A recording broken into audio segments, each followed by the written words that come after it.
Hello बच्चों, नया chapter शुरू करते हैं, रिटायरमेंट ऑफ पार्टनर। जैसे हमारा इससे पहला चैप्टर था admission of partner. Admission of partner का मतलब क्या था? अगर कोई पार्टनर पार्टनरशिप फर्म में आता है तो एडमिशन ऑफ पार्टनर, जैसे कोई पार्टनर आ सकता है पार्टनरशिप फर्म में, ऐसे कोई पार्टनर पार्टनरशिप फर्म को छोड़कर भी जा सकता है, उसकी मर्जी है। तो ऐसे में क्या होता है, अगर कोई पार्टनर आता है तो बिजनेस बंद नहीं होता, अगर कोई पार्टनर पार्टनरशिप फर्म छोड़कर चला जाता है तो भी बिजनेस बंद नहीं होता। लेकिन ऐसे में साझेदारी फर्म का पुनर्गठन होता है। क्या होता है? साझेदारी फर्म का पुनर्गठन होता है। तो यहाँ पर एक बात तो हमें ये समझनी है कि वो कौन कौन सी स्थितियाँ हैं, वो कौन कौन सी परिस्थितियाँ हैं जब साझेदारी फर्म का पुनर्गठन होता है, रिकॉन्स्टिट्यूशन ऑफ पार्टनरशिप होता है।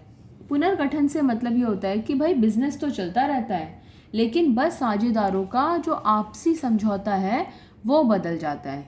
एडमिशन में क्या था? पहले 2 पार्टनर्स थे, अब 3 हो गए। पहले 3 थे, अब 4 हो गए। रिटायरमेंट में क्या होगा? अगर 3 पार्टनर्स थे, एक रिटायर हो गया, एक छोड़कर चला गया, तो 3 थे अब 2 हो गए, 4 थे अब 3 हो गए। तो इसको रिकॉन्स्टिट्यूशन ऑफ पार्टनरशिप या साझेदारी फर्म का पुनर्गठन कहा जाता है। बच्चों, साझेदारी फर्म का पुनर्गठन कई कारणों से होता है। There are various reasons for reconstitution of partnership. क्या क्या हो सकता है? नंबर 1, अगर साझेदार आपस में डिसाइड करें कि उनकी प्रॉफिट शेयरिंग रेशो चेंज हो रही है, तो नंबर 1 है change in profit sharing ratio. Number 2, admission of partner. जैसे ही कोई पार्टनर पार्टनरशिप फर्म में आता है, उनका आपसी समझौता बदल जाता है। Number 3, retirement of partner. अगर कोई पार्टनर पार्टनरशिप फर्म को छोड़कर चला जाता है तो उनके आपसी समझौते में फ़र्क आ जाता है। Number 4, death of a partner. अगर किसी साझेदार की मृत्यु हो जाती है तो उस परिस्थिति में भी उनका आपसी समझौता जो है वो बदल जाता है, समाप्त हो जाता है, और फिर नया समझौता बन जाता है। और लास्ट पॉइंट, ये हमारे सिलेबस में नहीं है, ये 4 चीज़ें हमारे सिलेबस में हैं। अमेलगमेशन ऑफ 2 और मोर फर्म, यानी कि जब 2 या 2 से ज़्यादा साझेदारी फर्म मिल जाती हैं और एक नई साझेदारी फर्म का निर्माण करती हैं, तो उसे रिकॉन्स्टिट्यूशन ऑफ पार्टनरशिप कहा जाता है, साझेदारी फर्म का पुनर्गठन। ये क्वेश्चन कई बार हमसे पूछा जा सकता है कि किन किन परिस्थितियों में साझेदारी फर्म का पुनर्गठन होता है, और हमें आंसर पता होना चाहिए कि ये 5 परिस्थितियां हैं जिसमें कि साझेदारी फर्म का पुनर्गठन होता है। 5 में से ये 4 हमारे सिलेबस में हैं, जिसमें से कि एडमिशन ऑफ पार्टनर हम कर चुके हैं, रिटायरमेंट हम कर रहे हैं, और change in profit sharing ratio हम डिस्कस करेंगे बाद में। तो ये इसे नोट कर लीजिए। फिलहाल हम रिटायरमेंट ऑफ पार्टनर पर हैं, आगे चलते हैं, इसे नोट कर लीजिए। बच्चों, पार्टनर्स के रिटायरमेंट की स्थिति में पुराना एग्रीमेंट तो समाप्त हो जाता है और बाकी बचे साझेदारों के मध्य नया पार्टनरशिप एग्रीमेंट होता है। जो पुराना एग्रीमेंट होता है उनका आपस में, वो तो हो जाता है ख़त्म, वो हो जाता है फिनिश, और उसके बदले में वो एक नया पार्टनरशिप एग्रीमेंट बनाते हैं। ये हमें एक बात समझने वाली है। उसके अलावा साझेदारी समाप्त हो जाती है, आपस में उनकी पार्टनरशिप समाप्त हो जाती है, लेकिन साझेदारी फर्म चलती रहती है, साझेदारी फर्म लगातार चलती रहती है। यानी कि जो रिकॉन्स्टिट्यूशन है उसमें कभी भी साझेदारी फर्म ख़त्म नहीं होती, हमेशा क्या ख़त्म होती है? साझेदारी ख़त्म होती है, पार्टनरशिप ख़त्म होती है, साझेदारी फर्म तो चलती रहती है। और अगर हम लेखांकन दृष्टिकोण से देखें, from accounting point of view, किसी साझेदार का जाना, रिटायरमेंट, अवकाश ग्रहण करना, या किसी साझेदार की मृत्यु, दोनों ही लेखांकन दृष्टिकोण से दोनों का एक ही मतलब है। कैसे? डेथ में भी वो व्यक्ति पार्टनरशिप फर्म से अलग हो गया और रिटायरमेंट में भी वो व्यक्ति पार्टनरशिप फर्म से अलग हो जाता है। तो हमारे अगले 2 टॉपिक्स हैं, retirement of partner and death of partner. अगर हमें रिटायरमेंट अच्छे से समझ में आ जाता है तो डेथ ऑफ पार्टनर वाला चैप्टर में हमारे लिए कुछ खास नहीं बचता है करने के लिए। ठीक है, तो ये पॉइंट हमें याद रखना है। आगे चलते हैं। एडमिशन ऑफ पार्टनर और रिटायरमेंट ऑफ पार्टनर दोनों बिल्कुल एक दूसरे के ऑपोजिट हैं, रिवर्स हैं। जब एडमिशन ऑफ पार्टनर होता है तो साझेदारों की संख्या बढ़ जाती है, 2 से 3 हो गए, 3 से 4 हो गए। जब रिटायरमेंट ऑफ पार्टनर होता है तो साझेदारों की संख्या कम हो जाती है, 3 से 2 हो गए, 4 से 3 हो गए। दूसरी बात, एडमिशन ऑफ पार्टनर में जब पार्टनर आता है तो वो अपने साथ में कैपिटल लेके आता है, गुडविल खरीदता है पार्टनरशिप फर्म की, जब वो रिटायर होता है तो वो अपनी कैपिटल वापस लेकर जाता है, जो गुडविल में उसका हिस्सा है उसे वापस लेकर जाता है।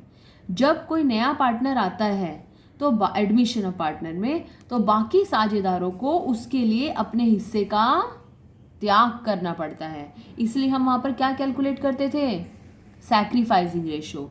जब कोई पार्टनर रिटायर हो जाता है तो वो अपना हिस्सा पार्टनरशिप फर्म में छोड़ कर जाता है, या फिर जब किसी पार्टनर की मृत्यु हो जाती है तो भी वो पार्टनरशिप फर्म को छोड़कर चला जाता है, तो उसका हिस्सा जो होता है वो बाकी साझेदारों में बढ़ जाता है। इसलिए किसी के जाने से बाकी साझेदार जो होते हैं वो उसका हिस्सा गेन करते हैं, अर्जित करते हैं, तो इसलिए उसे गेनिंग रेशो निकालना कहते हैं। तो दोनों एक दूसरे के बिल्कुल रिवर्स हैं।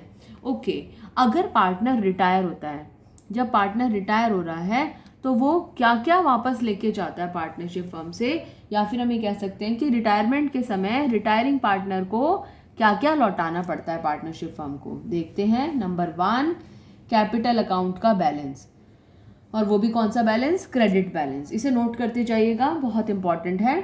कैपिटल अकाउंट का closing balance. Number 2, current account का closing balance, credit balance. Number 3, goodwill में वो अपना हिस्सा लेकर जाता है क्योंकि उसने मेहनत करी है उस फर्म के लिए। नंबर 4, अगर कोई प्रॉफिट पड़ा हुआ है पुराना, एक्यूमुलेटेड P&L प्रॉफिट होता है, वो बैलेंस शीट की लायबिलिटी साइड में होता है। जो भी चीज़ क्रेडिट में है ना वो बैलेंस शीट की लायबिलिटी साइड में होगी। आपको AELCR वाला फॉर्मूला याद है, AELCR, एसेट और एक्सपेंस हमेशा डेबिट, लायबिलिटी, कैपिटल और रेवेन्यू हमेशा क्रेडिट। तो बैलेंस शीट की क्रेडिट साइड, लायबिलिटी साइड में जो होता है वो क्रेडिट होता है। तो जो लायबिलिटी साइड में प्रॉफिट दे रखा है उसमें भी उसका हिस्सा है। लायबिलिटी साइड में जो बैलेंस शीट में P&L दिया हुआ होता है वो प्रॉफिट होता है, ये आपको याद रखना है। 5वां पॉइंट, फर्म को रिवैल्यू किया जाता है एसेट्स और लायबिलिटीज़ को। जैसे एडमिशन में रिवैल्यूएशन अकाउंट बनाया था ना, ऐसे ही यहाँ पर भी रिवैल्यूएशन अकाउंट बनाया जाता है, और उसमें जो प्रॉफिट में उसका हिस्सा होता है वो उस पार्टनर को दिया जाता है। So share in revaluation profit. 6th point, share in profit up to the date of retirement. अब पार्टनर रिटायर होके जा रहा है, खाते तो 31 मार्च को ख़त्म होते हैं, 31 मार्च को खाते बंद होते हैं, लेकिन वो पार्टनर जो है वो 30 सितंबर को ही पार्टनरशिप फर्म छोड़कर जा रहा है, या 31 दिसंबर को ही पार्टनरशिप फर्म छोड़कर जा रहा है। तो उसने 1 अप्रैल से लेकर 31 दिसंबर तक तो काम किया है पार्टनरशिप फर्म के लिए। 1 अप्रैल से 31 मार्च तक पूरा सेशन होता है, वो 31 दिसंबर तक काम कर रहा है। तो 31 दिसंबर को अगर वो पार्टनरशिप फर्म छोड़कर जा रहा है तो इतने समय तो पार्टनरशिप फर्म में कुछ ना कुछ प्रॉफिट कमाया होगा, इस प्रॉफिट पर भी उसका हक होगा, तो अपने हिस्से का प्रॉफिट में अपना हिस्सा लेकर जाएगा वो। 7th point, interest on capital. इतने समय के लिए उसने पार्टनरशिप फर्म को कैपिटल भी दे रखी थी, तो उतने समय का इंटरेस्ट ऑन कैपिटल लेकर जाएगा वो। और लास्ट पॉइंट, इतने समय के लिए सैलरी, कमीशन अगर कोई है तो वो भी अपनी लेके जाएगा। अप्रैल, मई, जून, जुलाई, अगस्त, सितंबर, अक्टूबर, नवंबर, दिसंबर, यानी कि 9 मंथ्स की सैलरी, 9 मंथ्स का इंटरेस्ट ऑन कैपिटल, 9 मंथ्स का उसके हिस्से का प्रॉफिट, ये सब चीज़ें वो लेकर जाएगा। चलो लेके तो जाएगा, कुछ दे के भी जाना पड़ेगा उसको, वापस भी करना पड़ेगा। अगर उसने पार्टनरशिप फर्म से कुछ लिया हुआ होगा, क्या क्या चीज़ें हैं जो पार्टनरशिप फर्म से ले सकता है और बाद में लौटानी पड़ती हैं, वो देखते हैं। तो हमें रिटायरिंग पार्टनर से क्या क्या वापस लेना है, वीडियो को पॉज करके पहले ये हेडिंग डाल लीजिए। ओके, देखते हैं क्या क्या वापस लेना है। नंबर 1, करंट अकाउंट का डेबिट बैलेंस। अगर होगा, डेबिट है तो एसेट साइड में, assets always have a debit balance, balance sheet की एसेट साइड में दिखाई देगा, वो लिखेंगे। नंबर 2, गुडविल रिटर्न ऑफ में उसका शेयर, वो उसको लौटाना पड़ेगा। गुडविल बैलेंस शीट की एसेट साइड में, सारी एसेट साइड वाली चीज़ें हैं, उसमें उसका हिस्सा। Number 3, accumulated loss. Asset side में जो होता है वो लॉस होता है, P&L जो लिखा हुआ होता है बैलेंस शीट में, लॉस में अगर उसका कोई हिस्सा है तो वो उसको दे के जाना पड़ेगा। प्रॉफिट में हिस्सा है तो लॉस में नहीं देगा क्या।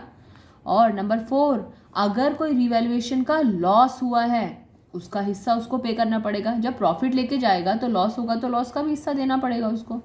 नंबर 5, हमने कहा था share in profit up to the date of retirement. अगर 31 दिसंबर तक लॉस हो रहा होगा तो वो कौन देगा? रिटायरिंग पार्टनर को दे के जाना पड़ेगा। हमने पढ़ा था ना, साझेदारों का दायित्व जो होता है वो असीमित होता है। हानि की स्थिति में उनकी निजी संपत्तियों को भी दांव पर लगाया जा सकता है।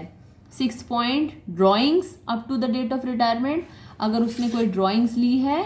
और last point, interest on drawings up to the date of retirement, अगर रिटायरमेंट तक कोई ड्रॉइंग्स ली है तो उसके ऊपर जो इंटरेस्ट है वो भी उसे लौटाना पड़ेगा। तो ये 7 आइटम्स हैं, ये 7 चीज़ें हैं जो पार्टनर को रिटायरमेंट के समय पार्टनरशिप फर्म को दे के जानी पड़ेंगी। आगे अगली वीडियो में डिस्कस करते हैं, इसे नोट कर लीजिए।